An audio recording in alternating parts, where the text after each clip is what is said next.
Main যে আসল যে ঘটনা এখানে রয়েছে তোমাদেরকে ছোট ছোট বিষয়গুলো তোমাদেরকে বুঝিয়ে দেবো, অসুবিধা নেই। দেখো আজকের ভিডিও তোমাদের সাথে আলোচনা করবো রেলওয়ের যে সমস্ত সবথেকে গুরুত্বপূর্ণ যে বিষয়টা সেটা হচ্ছে কি মেডিকেল টেস্ট। এই মেডিকেল টেস্টে তুমি যদি কোনো রকমভাবে তোমার সমস্যা হয় তাহলে তুমি কিন্তু আলটিমেটলি সমস্ত প্রসেস করেও তোমার কোনো লাভ হবে না। তাই অবশ্যই তোমরা মেডিকেলে কী করে পাস করবে, কী কী নিয়ম রয়েছে, সমস্ত বিষয় তোমাদেরকে আজকে আলোচনা করবো। তোমরা যদি আজকের এই ভিডিওটা প্রথম থেকে শেষ পর্যন্ত দেখো, সমস্ত কিছু আপডেট করে তোমাদেরকে লিখেছি, একদম নতুন আপডেট। এবছর 2025 সালে যে ধরনের আপডেটটা আসছে, 2025 সালে যে নতুন যে আপডেট অনুযায়ী যে মেডিকেল টেস্টটা হবে তোমাদের সমস্ত বিষয়ে আলোচনা করছি। চোখ কী করে পরীক্ষা করতে হয়, বিভিন্ন ধরনের তোমরা এখানে দেখতে পাচ্ছ, একদম প্রথম থেকে যদি খেয়াল করো 1 নম্বর থেকে শুরু করো 12খানা টেস্ট রয়েছে, তোমাদের ডিটেলসে আলোচনা করছি। তোমাদের ছোটো ছোটো যে সমস্ত পয়েন্টগুলো তোমাদের বলার দরকার সমস্ত কিছু এখানে আমি নোট করেছি, যাতে কোনো একটা পয়েন্ট মিস না হয়। দেখো একদম প্রথমে তোমাদের যেটা নিয়ে আলোচনা করবো সেটা হচ্ছে রেলওয়ে গ্রুপ ডি। তোমরা দেখতেই পাচ্ছ যে তোমাদের অ্যাপ্লাই শুরু হয়ে গেছে 22 তারিখের থেকে, 23 তারিখের থেকে অ্যাপ্লাই, জানুয়ারি মাসে 23 তারিখের থেকে অ্যাপ্লাই শুরু হয়েছে, আমাদের 22 তারিখ পর্যন্ত ফেব্রুয়ারি মাসে চলছে। এবার কীভাবে মেডিকেল টেস্টটা হয় A to Z তোমরা আজকের এই ভিডিওতে জানতে পারবে। নতুন আপডেট অনুযায়ী 2025 সালের নতুন আপডেট অনুযায়ী যা যা রয়েছে সমস্ত বিষয়গুলো তোমরা একটু দেখে নাও। একদম প্রথমে আমাদের প্রসেসটা কী হয়, মেডিকেল টেস্টে যদি আমরা যেতে চাই, প্রথমত আমরা অ্যাপ্লাই টু মেডিকেল টেস্ট, ঠিক আছে। অ্যাপ্লাই টু মেডিকেল মানে অ্যাপ্লাই থেকে কী করে মেডিকেল টেস্ট পর্যন্ত তোমরা পৌঁছাবে বা মেডিকেল টেস্টে কী করে পাস করবে, সমস্ত প্রসেস আজকের ভিডিওতে তোমরা কিন্তু জানতে পারবে। তাই অবশ্যই তোমাদের কিন্তু ভিডিওটা ভালো করে দেখতে হবে, নাহলে তোমরা কিন্তু লাস্ট পর্যন্ত কিন্তু কেস খাবে। আর যদি নতুন হয়ে থাকো এখনই আমাদের চ্যানেলকে সাবস্ক্রাইব করে বেল আইকনটি প্রেস করে রাখো এমন ধরনের হেল্পফুল ভিডিও পাওয়ার জন্য। তাহলে চলো এক এক করে আলোচনা করছি তোমাদেরকে। দেখো সবার প্রথমে আমরা কী করি, অ্যাপ্লাই করি। সবার প্রথমে এই অ্যাপ্লাই করছি আমরা প্রত্যেকে, প্রায় তোমরা ধরে রাখো যে 1 কোটির আশেপাশে 1 করোড় কিন্তু প্রায় অ্যাপ্লাই হবে কিন্তু এবছরও। তাহলে প্রথম প্রসেস হচ্ছে আমরা অ্যাপ্লাই করি, তারপর আমরা অ্যাডমিট তুলি। 2 নম্বর প্রসেস আমরা অ্যাডমিট তুলি। অ্যাডমিট তোলার পরে আমরা কী করি, এক্সাম দিতে চাই। কত 100 নম্বরের একটা এক্সাম দিতে চাই, কম্পিউটার বেসড টেস্ট মানে সিবিটি 1ই অ্যাকচুয়ালি হবে, দুটো হবে না এখানে। তারপরে সিবিটি মানে এখানে তোমার পরীক্ষাতে তুমি যদি পাস করো তবে তোমাকে কোথায়, মাঠে ডাকবে। মাঠে বলতে দৌড়ের ব্যাপার আছে, আর হচ্ছে বস্তা মাথায় করে বা ঘাড়ে করে নিয়ে যাওয়ার ব্যাপারটা আছে। মাঠে তুমি যদি কোয়ালিফাই করো তোমাকে লাস্ট পর্যন্ত কি মেডিকেলে নিয়ে চলে আসবে। তাহলে কী কী প্রসেস হলো, প্রথমে আমরা অ্যাপ্লাই করবো, তারপরে অ্যাডমিট তুলবো, এক্সাম দেবো, মাঠ করবো, মাঠের পরে লাস্টে আমাদের মেডিকেল। এই মেডিকেলে যদি কোথাও তোমার যদি সমস্যা হয়ে যায়, এতগুলো প্রসেস অ্যাপ্লাই করার পরেও তোমার যদি মেডিকেলে যদি কোনো সমস্যা হয়ে যায়, তাহলে তুমি আলটিমেটলি সমস্ত প্রসেস করা তোমার একদম পুরো জিরো হয়ে যাবে, ঠিক আছে। তাই অবশ্যই ভিডিওটা, মেডিকেলের ভিডিও অবশ্যই ভালো করে গুরুত্বপূর্ণ সহকারে দেখো, বন্ধুদের কাছেও শেয়ার করো। তাহলে এটা গেল আমাদের মেডিকেল টেস্ট। এইবার চলো এক এক করে বলি তোমাদেরকে। এই যে মেডিকেল টেস্টের কথা তোমাদেরকে যে বলছি, এই মেডিকেল টেস্টের মধ্যে সবথেকে বেশি তোমাদের কিন্তু পরীক্ষা করা হয় সেটা হচ্ছে চোখ। এই চোখে কোথাও কি সমস্যা হচ্ছে কিনা সেই বিষয়টা কিন্তু সবার প্রথমত এখানে দেখা হয়। আর প্রধান কাজ হচ্ছে এই রেলের যে সমস্ত কাজ হোক না কেন, সবথেকে বেশি গুরুত্ব হিসেবে দেখা হয় মেডিকেল টেস্টের মধ্যে চোখটা তোমার ঠিকঠাক আছে কিনা, বা তুমি ভালো করে দেখতে পাও কিনা পাও। তোমার যদি দেখতে অসুবিধা হয় তার জন্য কোন পোস্টগুলো তোমার জন্য আছে সেগুলো তোমাদেরকে আজকে আলোচনা করবো। এবার চোখের ক্ষমতার উপর নির্ভর করে কিন্তু তোমাদের বিভিন্ন ভাগ রয়েছে। কী কী ভাগ রয়েছে তোমরা এখানে দেখতে পাচ্ছ।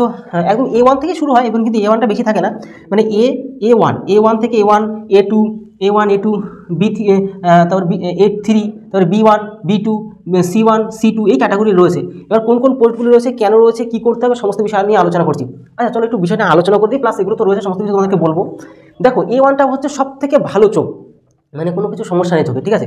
আর ওই চোখের মানে খুবই কমই পাওয়া যায়। A2 থেকে মেনলি শুরু হয়, ঠিক আছে। এবার তোমাদেরকে বলে দিই A2 মানে কি, তোমার চোখের কোনো সমস্যা নেই, এখানে তোমার চশমা পরলে চলবে না, ঠিক আছে। চশমা পরে কাজ করলে চলবে না, কেন A2 মানে তোমার পাওয়ার, চোখের যে পাওয়ারটা বা চোখের দেখার যে ক্ষমতাটা সব থেকে ভালো পজিশনে রয়েছে। A2, A3টাও খুব ভালো পজিশনে, মানে A2 থেকে একটু কম, তার থেকে একটু কম হচ্ছে B1, তার থেকে কম হচ্ছে B2, তার থেকে কম হচ্ছে গিয়ে C1, তার থেকে কম হচ্ছে গিয়ে চোখের পাওয়ার সেটা C1 থেকে C2 আরও খারাপ। তো ব্যাপারটা হচ্ছে এখানে একটা বিষয় বোঝার ব্যাপার, অনেকে এই জিনিসগুলোকে বোঝে না। এই জিনিসগুলো বোঝার না করার কারণের জন্য অনেকে কিন্তু বিশাল বড় পরিমাণে কেস খায়। দেখো এখানে আমাদেরকে একটা বলছি, যার A2 বা যার A1, আমি এর থেকে শুরু করি, যার চোখের পাওয়ার A1 সে সমস্ত এই যে বাদবাকি দেখতে পাচ্ছ না, A2, A3, B1, B2, C1, C2 প্রত্যেকের জন্য, প্রত্যেকটা ক্যাটাগরির জন্য এলিজিবল, মানে সে যে কোনো জায়গায় গিয়ে কাজ করতে পারে। A1 যে A2 সে A2'র যে সমস্ত কাজগুলো আছে সেগুলো করতে পারে, প্লাস তার নিচে যত আছে সব কটা করতে পারে, কিন্তু তার A1'এরটা আর পারবে না। যা A3 সে A3'র যে ক্যাটাগরির যে সমস্ত জবগুলো আছে সেগুলো তো করতে পারছে, তার নিচে যেই কটা আছে প্রত্যেকটা করতে পারবে। সেম টু সেমভাবে B1'এর ক্যাটাগরি যে সমস্ত কাজগুলো আছে সেগুলো B1 করতে পারবে, তার নিচে যতগুলি আছে সেগুলো B1 করতে পারে, কিন্তু এই যে A2 আর A3 এগুলো করতে পারবে না, কারণ তার ওই রকম চোখের পাওয়ার নেই। এবার B2 তার এই ক্যাটাগরিতে যতগুলি আছে সেগুলো করতে পারবে, আর তার নিচেরগুলি করতে পারবে, কিন্তু উপরেগুলি পারবে না। ক্লিয়ার? এরকম করে C1 এর যেগুলো C1 পারবে, উপরেরগুলি পারবে না, বাদ বাকি নিচেরগুলি পারবে। তো এইভাবে এই জিনিসগুলো চলে। তোমাদের বিষয়টা একটু আলোচনা করি, প্লাস তোমাদেরকে একটু আলোচনাও করে দিই, প্লাস মেন যে আসল যে ঘটনা এখানে রয়েছে তোমাদেরকে ছোট ছোট বিষয়গুলো তোমাদেরকে বুঝিয়ে দেবো, অসুবিধা নেই। দেখো A1, A2 আর A3, A1, A2 আর A3, A2 থেকে মেনলি শুরু হয় A2 আর A3। এইখানে যে সমস্ত পোস্টগুলির কথা বলবো না, প্রায় তোমাদের 14খানা যে পোস্ট রয়েছে না, 14খানা পোস্টের জন্য তোমরা এলিজিবল, তার জন্য আমি আর বেশি কিছু লিখিনি, ঠিক আছে।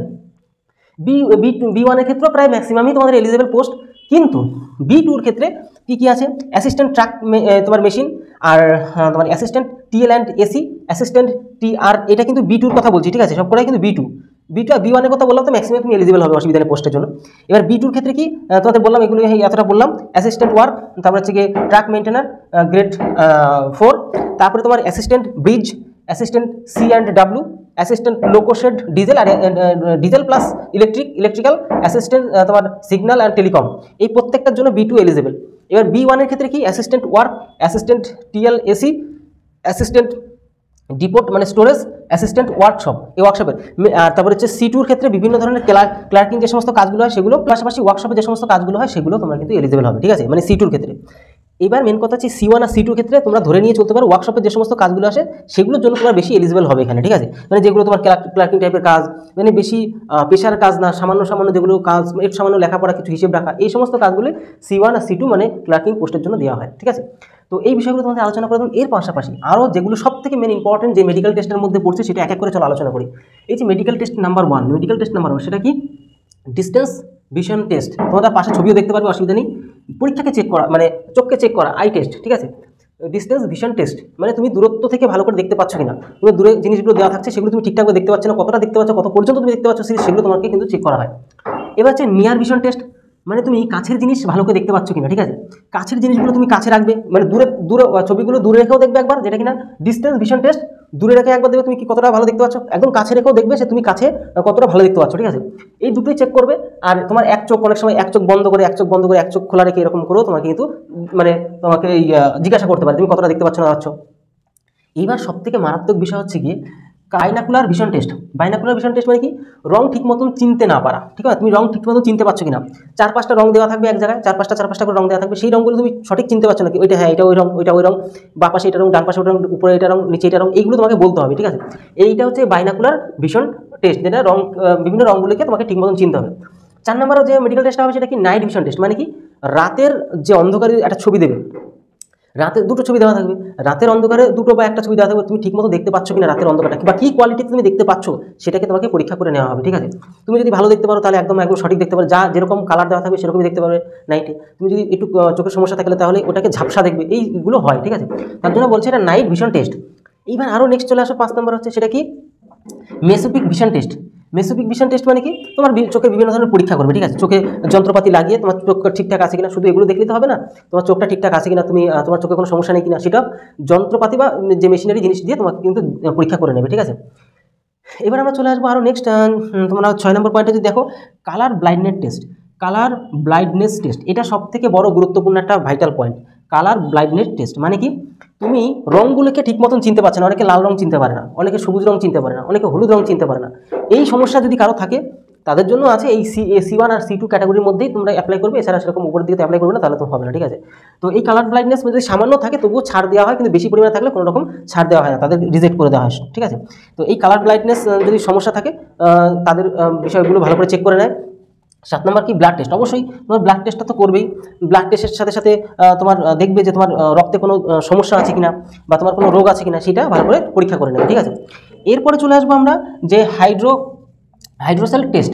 হাইড্রোসেল টেস্ট বলতে কি, দেখো এখানে তোমার এই হাইড্রোসেল টেস্টটা কিন্তু শুধুমাত্র ছেলেদেরই করা হয়, মেলদেরই করা হয়। কারণ কি, অনেকে মানে অন্ডকোষে অনেকের সমস্যা থাকে, ঠিক আছে, অন্ডকোষে অনেক সময় জল জমে থাকার কারণে প্রবলেম ক্রিয়েট হয়, সেই কারণের জন্য কী করে হাইড্রোসেল টেস্টটা করে নেয়। এইবার তোমাদেরকে আরও আলোচনা ইউরিন টেস্ট। ইউরিন টেস্ট বলতে তোমার মূত্র পরীক্ষা, যেটা আর কি। তো এই তোমার এখানে যদি সেরকম কোনো সমস্যা থাকবে ধরা পড়বে, তার জন্য যখনই মেডিকেল টেস্ট করতে যাবে না, জলটা ঠিক মতন পরিমাণে খাবে, যাতে তোমার এই ইউরিনে কোনো রকম মানে ইউরিন মানে মূত্রে কোনো রকম যেন সমস্যা না দেখা দেয়।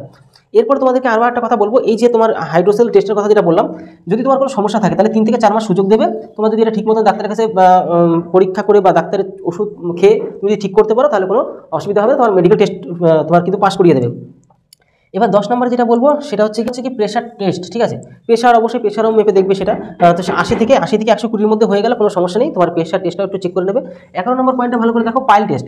অনেকের মলদার থেকে কিন্তু রক্ত বের হয়, এই সমস্যাটা যদি থাকে তাহলে তোমরা অবশ্যই চিকিৎসা করে যাবে, যেটা কিনা পাইল টেস্ট। আর একটা তোমাদের লাস্ট বলবো সেটা হচ্ছে চেস্ট টেস্ট, মানে বুকের তোমার বুকের মধ্যে কোনো সমস্যা আছে কিনা, কারণ তুমি যদি কখন কাজ করো তখন যদি সমস্যা হয় তাহলে তো তোমার তাদের সমস্যা হবে, সেই কারণের জন্য সমস্ত কিছু চেক করে নেয় যাতে তোমার কোনো রকম প্রবলেম না হয়, ঠিক আছে। তো এই হচ্ছে ব্যাপার, টোটাল বিষয় নিয়ে তোমাদের সাথে আলোচনাও করে দিলাম। সমস্ত বিষয়টা আশা করি তোমরা বুঝতে পারলে। মেডিকেল টেস্টে মোটামুটি 12টা টাইপের মেডিকেল টেস্ট হয়, আর তোমাদেরকে A1 থেকে A2 A3 B1 B2 C1 C2। তো আশা করি সমস্ত বিষয় তোমাদের সাথে আলোচনা করে দিলাম, বুঝতে পারলে। এরপরেও যদি কোনো রকম কোয়ারিজ থাকে, কোনো রকম ডাউট থাকে, কোনো রকম যদি প্রশ্ন থাকে, অবশ্যই কমেন্ট বক্স ওপেন থাকছে, কমেন্ট বক্সে কমেন্ট করো। তাহলে ভিডিওটি আজকে এলো, তোদের সবাই ভালো থেকো, সুস্থ থেকো। জয় হিন্দ, জয় ভারত।